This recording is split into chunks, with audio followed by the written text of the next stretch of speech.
So you've probably heard of API gateways and load balancers. On the surface, they seem kind of similar, right? They both sit in front of all your services, and they both route traffic. But here's the thing.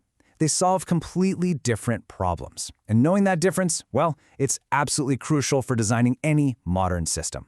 So let's dive in and really unpack what each one does. But before we get into the nuts and bolts, we have to ask a bigger question. How did we even get here? How did we go from these nice, simple applications running on a single server to the, let's be honest, sometimes chaotic distributed systems we have today? The answer's all about a massive shift in how we build things. To really get why the API gateway is such a big deal, we need to hop in the time machine for a second. It all started with this huge change in software design, the big move away from the giant all-in-one monolith. Back in the 2000s, life was pretty simple. We had the monolith, just one giant code base, one single application that handled everything. User profiles, payments, you name it. It was super straightforward. But as apps got bigger, that monolith became a huge bottleneck. So around the early 2010s, the industry switched to microservices. We sliced up that one big app into dozens of tiny, independent services. Now this was awesome for developer teams, but it created a total nightmare for the client. The app on your phone. All of a sudden, just to load one page, your phone had to juggle connections to a user service, a product service, a review service. It was a tangled, complicated mess. Okay, so you can see the problem. Clients were drowning in complexity, and developers needed a much, much better way to handle all this. And this is exactly where the API gateway enters the story. It was designed to be this elegant solution to tame the chaos, acting like a single, really smart front door for your entire system. So what is an API gateway, really? Well, at its core, it's a single entry point for all your API traffic. It's the piece that sits between the outside world and all your back-end services. But here's the key, and this is what makes it so powerful. It doesn't just blindly forward traffic. No way. It actively manages, secures, and can even change requests and responses as they pass through. It's way more than just a simple traffic director. Let's take a look under the hood. When a request hits the gateway, it goes through this little pipeline. First, it just validates the request, making sure it's not junk. Then, and this is the magic part, it runs middleware. This is where it handles all those shared chores, the stuff you don't want to code in every single service. Things like authenticating the user, enforcing rate limits to stop abuse, and logging everything. Only after all that does it look at its map and send the request to the right microservice. And on the way back out, it can even transform the response. For example, your internal services might talk in a super fast protocol like gRPC, but your web app needs a simple REST API. The gateway handles that translation for you. Pretty cool, right? And when you add all these strengths up, it points to one huge benefit. By putting all these common jobs, these cross-cutting concerns, in one central place, the API gateway lets your microservice teams focus on one thing and one thing only: shipping actual business logic. They don't have to waste time rebuilding authentication or rate limiting for the 100th time. It's just a massive boost for both security and how fast you can move. Okay, so now for the main event. It's time to tackle the biggest point of confusion out there. How is an API gateway different from a load balancer? I want you to think about it like this. Are we talking about a traffic cop, or are we talking about a building's concierge? Let's start with the load balancer. It has a very clear, very focused mission. Take all the incoming network traffic and spread it out across a bunch of servers. Its entire reason for existing is to guarantee high availability and reliability.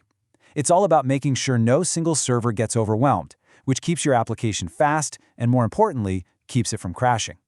And how it works is also a lot simpler. A request comes in, the load balancer does a quick health check on its servers to see who's up and running. Then, using a really simple algorithm like round robin, where it literally just goes down the list one by one, it picks a server and forwards the request. That's it. It's super efficient and fast, mostly because it's not trying to look at the content of the request at all. And that brings us right back to our analogy, which I think makes it all click.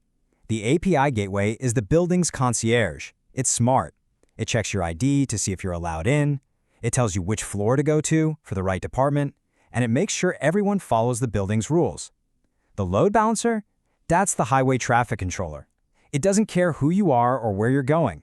It just wants to spread the cars out evenly across all the lanes to stop a traffic jam. Now, the technical difference here is all about the network stack. A classic load balancer works at layer 4, the transport layer. All it sees are IP addresses and ports. It's just looking at the envelope.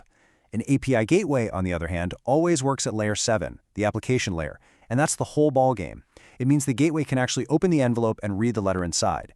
It understands the URL, the headers, the content of the request, and it needs that context to make all those smart application-level decisions. So, this table really lays it all out, side by side. The most important row here is focus. You can see the gateway is all about application logic, things like authentication, rate limiting, logging. The load balancer, it's laser-focused on infrastructure, high availability, scalability, failover. That one difference in focus explains everything else. So if they're so different, does that mean you have to pick just one? Nope, not at all. In fact, in most big, serious systems, they're not just friends, they're essential partners. And this is a really important takeaway. These two are not competitors, they are collaborators. When you're operating at scale, you almost always run both of them.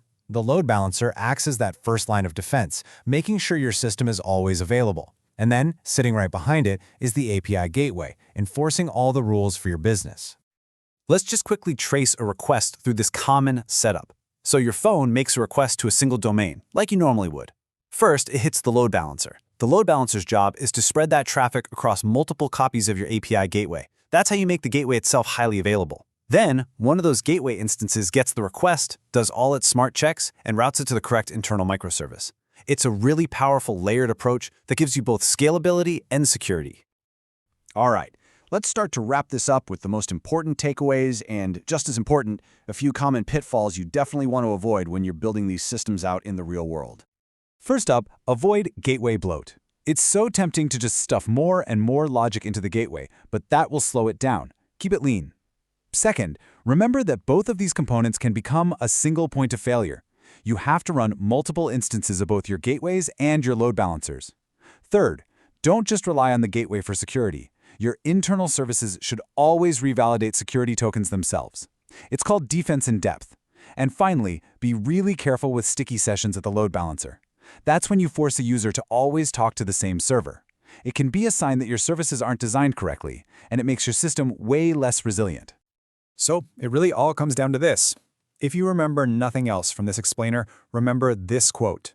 They're not competitors, they're partners. One handles the traffic, the other enforces the rules. That perfectly sums up the relationship in any modern architecture. And that leads us to one last forward-looking question. As we see new tech like AI agents creating totally different kinds of traffic, long-running, conversational, really unpredictable stuff, what is the front door of tomorrow's systems even going to look like? Will the roles of the gateway and load balancer start to merge, or will some brand new kind of component have to emerge to handle this new world? It's a really fascinating challenge for the next generation of system design.